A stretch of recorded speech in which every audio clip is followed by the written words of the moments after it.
Like a lot of things this year in 2020, I have a feeling Thanksgiving is going to look a little bit different. But one thing that we can all count on is a delicious turkey.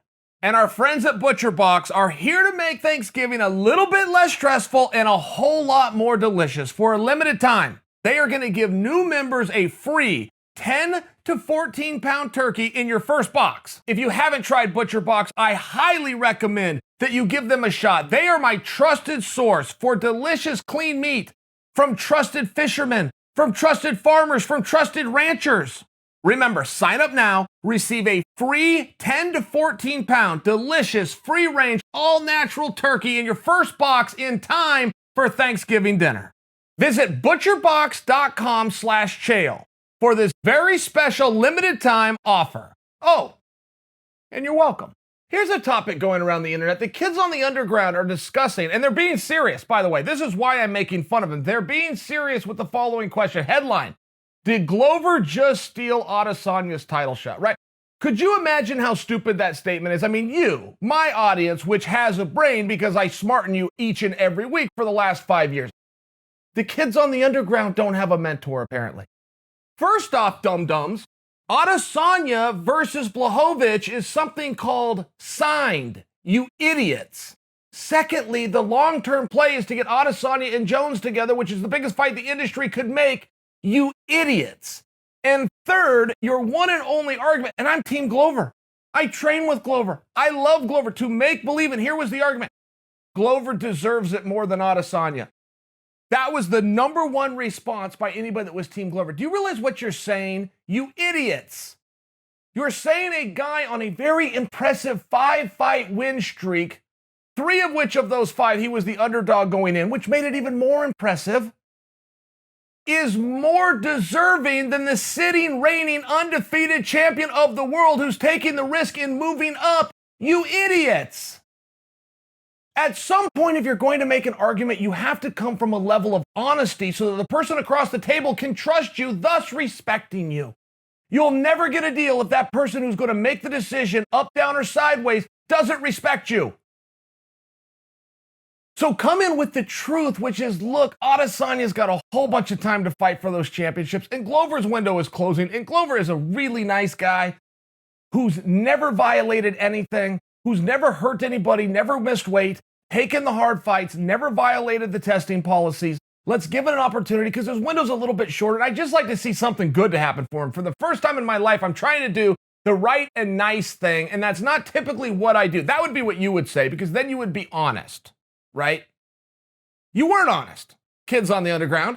You came out with a stupid statement that Glover deserves it more than the undefeated, sitting, reigning world champion who sold 50,000 tickets 2 fights ago, representing the largest box office in the history of the sport. That's just a dumb argument to make.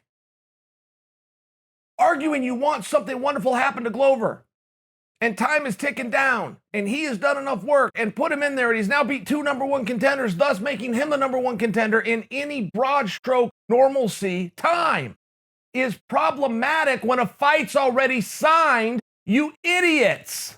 Now, I agree. I think that we can solve both kind of problems, right?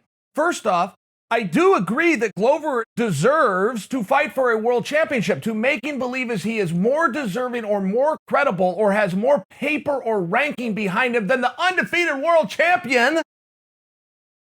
That argument's not going to hold up, and it's silly. And the only reason the promoter didn't come out and tell you that is from the same spot of kindness that you guys are coming from. It's a kindness issue, and it's a respect to Glover Teixeira of which he has earned. He hasn't begged for, he hasn't trash talked his way into, he hasn't tried to manipulate or navigate. He has earned. So now we have to figure out what do we do with Glover. Because all we have to do right now, apparently, is buy some time. Just have to buy some time. If Izzy and Blachowicz can go get that figured out, particularly if Blachowicz wins. Because that double crosses or at least puts a conflict in the way of John Jones sliding down. So it would open the window for Glover. But as of now, the plan, make no mistake, is Adesanya versus Blachowicz. Should Adesanya win, Adesanya versus John Jones. which just buys more time. So let's look at it from a best case scenario. Okay, absolute best case, something happens to that fight, Glover slides in. And the only thing that could happen where Glover could fill it is it happened to Adesanya.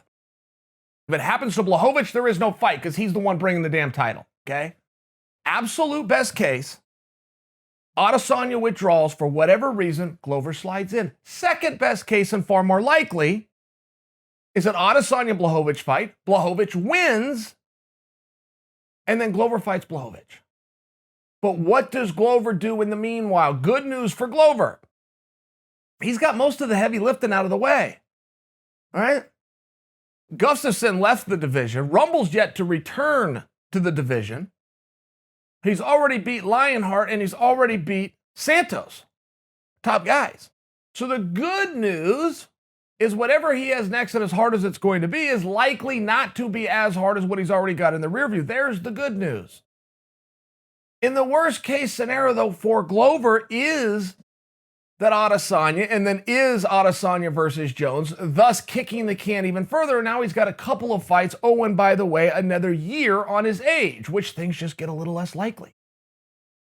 If he was to stay unbeaten, he's won his last 5. If he was to stay unbeaten until the time came where that opportunity presented itself, he'd be like winning his last 7, winning his last 8. That would be a remarkable feat because don't forget Glover's age, right? That's a remarkable feat for anybody. That's what Leon's done. Everybody's teamed up and wants Leon to get a big opportunity. Leon hadn't lost in 4 years, and Leon's won 8 in a row. And you guys remember when Matt Brown was getting the big push. Hey, man, what's going on here? Why isn't this guy getting a shot? He won 7 in a row, but that was a crazy number, particularly at that weight class at that time and the guys he was going through. I only offer you that because Glover, post 40, to be racking up these wins, man, this is so awesome. But that's also where you're coming from. You don't truly believe that a guy who's won 5 in a row deserves something more than a guy taking a risk, coming up in weight, who's never lost, who's possibly going to have to walk away from a belt that nobody could beat him at, and is a sitting reigning champion, right? You just don't really believe that in your heart. You like Glover. The same ones of you that are saying that Glover deserves the opportunity are saying that John Jones moving to heavyweight does not deserve it. Because you like Glover and you don't like John. I understand those things, and emotions are a real part of life, but that's not the argument that you attempted to make, which is why I'm pushing back, okay? Understand this, though, because this would be an interesting question. Who has done the best job post 40? Who's done the best job? I don't know that question. I mean, if you wanted to answer it right on its face, you'd probably just look at who was closest to a championship and how high was that age. But I think you got to put it in 2 categories. I mean, I really do. Pre-USADA and post-USADA. I will tell you firsthand, going over 40 without USADA was a hell of a lot easier than doing it once those guys stepped in. I mean, in all fairness, right? When the rules changed, that's some of the pushback by the people saying, hey, you should have all that stuff on the banned list. You're giving the world to 18 to 25-year-olds. Medicine has a different opinion. One of the pushbacks. But it is an interesting question because Daniel Cormier's got to be up there. All right, I think he only went to 41, but he still fought 5 rounds with the baddest heavyweight to ever do it and won a couple of those rounds. Right, in all fairness, that's pretty impressive. Even in defeat, that's pretty goddamn impressive. At heavyweight, I think Glover's making his mark. You know, I think Dan Henderson has to be considered. I believe he was 46 years old. I'd have to check that. He could have been 45. I think he was 46 years old. The last fight he ever had was against Bisping for the strap, USADA era. A lot of people thought Henderson won that fight. And I'm not here to litigate or rehash whether he did or not. I'm here to speak that he put on a damn good performance for a 46-year-old in a main event in a world title, went all 25 minutes with Bisping, who's now in the Hall of Fame. I mean, right? Pretty impressive. I'd like your opinion on that. I think it's a fun discussion.